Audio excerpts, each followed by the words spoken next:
Hey there, this is Mike Goldenberg with some Abzan Company, just doing a replay video against Dredge. So I'll start with this hand. It's an okay hand with a turn 1 bird, and then I could go turn 2 Vizier into turn 3 Company, then turn 4 Cord to try to win the game. So that's a bit of a slower hand from what this deck can do, but potential of a turn 4 win and a lot of powerful cards, you can't say no to that.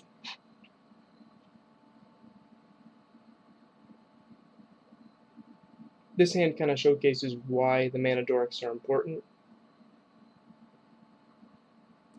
Knowing I'm up against Dredge, I just play the Vizier out. If they have the removal spell for Vizier, great. I don't really mind that much. If they don't have the removal spell, then it's easier for me to try to get the infinite life combo, which is what I'm gunning for right now.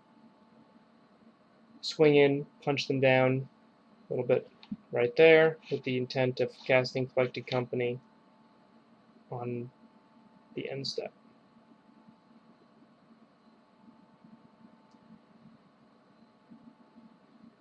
Opponent does some Dredge things. They're going to get some creatures back. I have a couple Stinkweed Imps, and notably a Conflagrate in the board, which is the one thing I'm always looking for. How many Conflagrates are in the graveyard? I get a Devoted Druid, and my options were an Eternal Witness or a Vizier, so I could have a backup Vizier in response to this Dark Blast. But I decided Eternal Witness rebuying Collected Company was more relevant. I can see it either way. So if my opponent played a land and another removal spell for the Vizier or the Druid, then I would get punished for this line. Or I'd be rewarded for this line, because if I just grabbed the Druid Vizier, then I could Cord for Duskwatch Recruiter and win the game right there. Instead, I'm forcing myself to Cord for Vizier and then get 2 Coco hits to try to hit Duskwatch Recruiter or a Scavenging Ooze, and I figured that was a acceptable risk.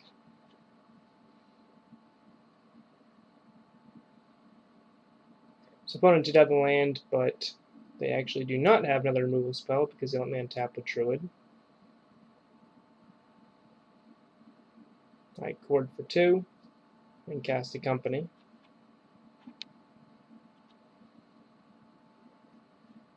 This is a matchup I think is actually probably one of our best matchups. The Company was pretty bad. It was just an Eternal Witness, which is fine because then I just grab Cord and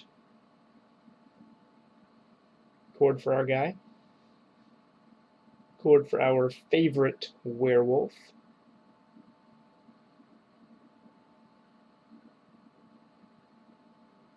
At this point, our opponent is not conceded, even though I know that I have infinite everything. So I grab the Eternal Witness just because I think, oh, maybe I just want to cast Company, hopefully hit Ballista, and then buy him back with Witness or something. But opponent actually makes us go through this entire combo. I don't really see a need to show this, which is one of the advantages of replay videos. It's going to take another. Opponent also is not F6ing, so they actually go down to like 19 minutes at the end of this, and I'm going to go down to, I think, 19 also. So that is game 1. Went on turn 4, just like the hand kind of drew up.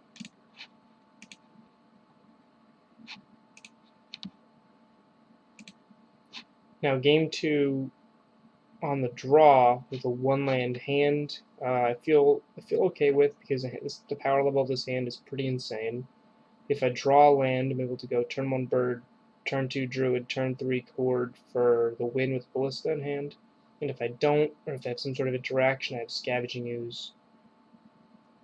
So if they kill my Druid, then I can just get to hopefully play a Scooze, and they usually don't have a second removal spell to stop also the Scooze, which is kind of how I work with against Dredge. Oh, sideboard guide.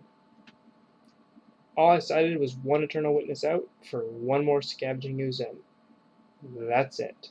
This matchup is so good, we only need 1 sideboard slot. So our opponent did run Leyline of the Void, which does stop the infinite life gain, but that's kind of our backup plan anyway here, so I'm not too concerned about that. do make a mental note. I could bring in some Knight of Autumns if this goes to game 3.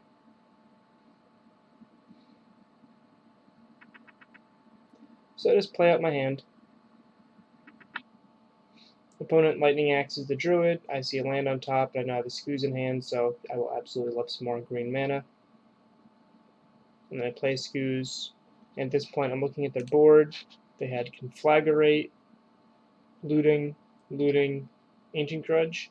Now, if they only had one looting, I would have eaten it right here, assuming they drop another land. But they have 2 looting, so there's no real reason to, and I can only eat one thing. Eat one of them. Doesn't accomplish anything. It doesn't stop them from looting next turn. It's better to hold up that mana in case they drop a Bloodghast, which they do. But they drop a fetch land, which means that I really, with 1 green mana, can't do anything about it. So I just eat the Stinkweed Imp they also dumped. They Dark Blast my Viscera Seer, and I bottom the other Viscera Seer when I scry in response.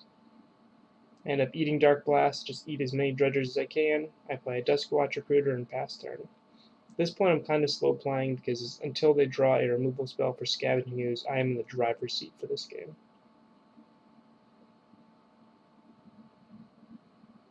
I just start eating lootings, and then I decide to start attacking the graveyard here. I could play Walking Ballista for 2, blow up 2 Bloodghasts, and then, or wait a turn, then blow up 2 Bloodghasts, but do that I have to eat the Ancient Grudge out of their graveyard first. So I decide to wait a little bit to do that. And opponent concedes here as I'm casting Eternal Witness. So you can kind of see winning this game 2 very different ways. One with the combo, and one just with a giant Scavenging Ooze and lots of green mana. The post-board game plan is showcased perfectly.